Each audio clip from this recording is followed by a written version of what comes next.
ভাবছি ভারতের সাথে বাংলাদেশের এই যে ঠোকাঠুকি চলছে তার শেষটা কোথায়?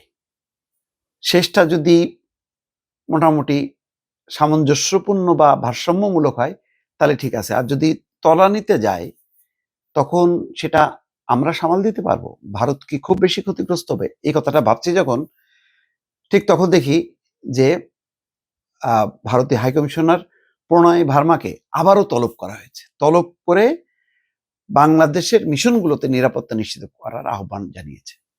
বাংলাদেশের পক্ষ থেকে বা ঢাকার যেই কূটনীতিক পাড়া সেগুনবাগিচার পররাষ্ট্র মন্ত্রণালয়ে প্রণয় ভার্মাকে ডাকার যথেষ্ট যৌক্তিক কারণ আছে। কিন্তু এই তলবটাকে ভারত কিভাবে নেবে? কোন দিকে ধাবিত হচ্ছে শেষ পর্যন্ত পরিস্থিতিটা? দর্শক, একটু বিশ্লেষণ করি।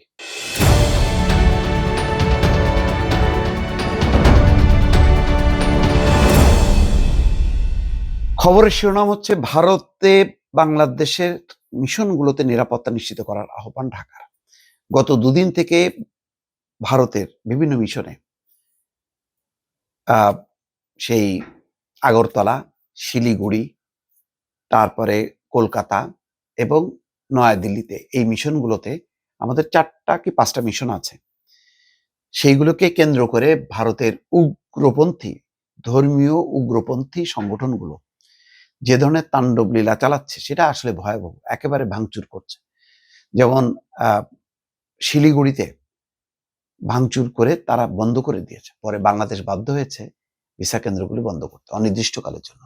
আর ঢাকাতেও কলকাতাতেও তাদের 2টি মিশন বন্ধ হয়ে গেছে। এর পাশাপাশি তলব চলছে, আজকে আবারও তলব করা হয়েছে। ভারত কিন্তু এই তলব প্রক্রিয়াটাকে খুব সিরিয়াসলি নেয়। ধরেন নোট পাঠানো, আহ্বান জানানো একটা, আর তলব যখন করা হয় এটা তারা অপমান মনে করে যে তারা যেহেতু একটা বড় দাদা এই অঞ্চলের, তাদেরকে তলব করা হয়েছে মানে তাদের মান সম্মান গেল।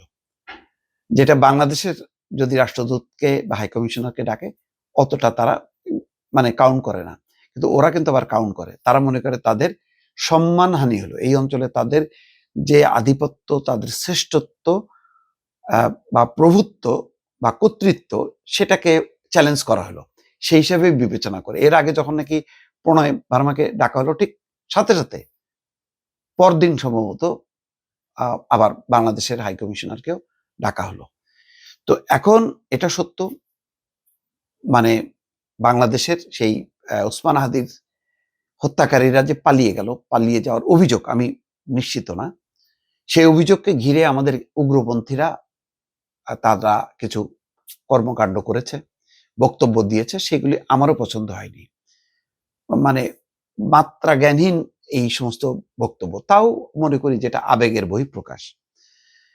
কিন্তু সাথে সাথে পররাষ্ট্র মন্ত্রণালয় যেভাবে তলব করলো, তলব করেই মানে যদি দিয়ে থাকে, এই যদি টদির মধ্যে দিয়ে এক ধরনের উত্তপ্ত পরিস্থিতি তৈরি করা হলো। প্রথমেই এই তলবটা দরকার ছিল না, আর এই সুযোগটা কিন্তু ভারত নিল। আর এমন একটা সময় এই ঘটনাগুলো ঘটছে যখন বাংলাদেশের নির্বাচন।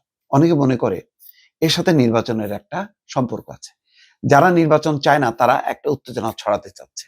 তারা হাদির মৃত্যুকে ঘিরে শোকের বদলে তারা শক্তিটা দেখালো।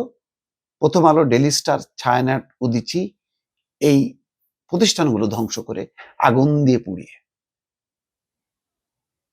আর ভারতকে উস্কানি দিল ভারতও যাতে এমন এক আচরণ করে। তারা তো বসে থাকে, কারণ ভারতে এখন যারা ক্ষমতা আছে তারা উগ্র সাম্প্রদায়িক শক্তি, তাদেরকেও মানে হাওয়া দিল যে তুমিও উত্তেজিত হও। এই দুই উত্তেজনা, আভ্যন্তরীণ উত্তেজনা এবং প্রতিবেশীর উত্তেজনা মিলে নির্বাচনটা যাতে স্থগিত হয়ে যায়। কেউ কেউ হয়তো সেটা চাইছিল, তাদের মনোবাঞ্ছা মানে যাতে হয়। বিপদটা কিন্তু বিএনপি বুঝতে পারছে, জামাত কিছুটা পারছে, কিন্তু জামাতের যেই সমস্যাটা, তারা এই উগ্রপন্থীদেরকে নিয়ন্ত্রণ করার ব্যাপারে তারা সোচ্চার না, বরং তাদের কেউ কেউ এইগুলির সাথে আবার ইনভলভ হয়ে তারা উস্কানি দিছে। তো এখন এই অবস্থায় যদি হয় কতখানি ভারত বাংলাদেশের আহ্বানে সাড়া দিয়ে বাংলাদেশের কূটনীতিকদের নিরাপত্তা, মিশনগুলোর নিরাপত্তা নিশ্চিত করবে আমি জানি না, কিন্তু পরিস্থিতি কিন্তু প্রতিদিন অবনতির দিকে যাচ্ছে। যাইতে যাইতে পরে সেইটা মানে শেষ হবে কিভাবে, আমি এটা ভাবছি। শেষটা ভালোভাবে হওয়া দরকার।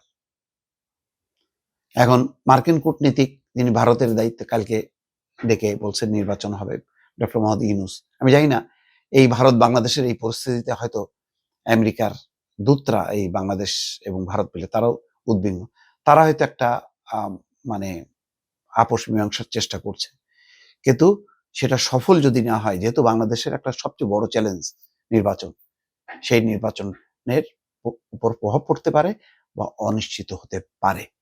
কারণ বাংলাদেশে যে উগ্রপন্থী যারা ভাঙচুর চালালো, প্রকাশ্যে ঘোষণা দিচ্ছে, এই গোষ্ঠীগুলির বিরুদ্ধে কিন্তু অভিযান নেই।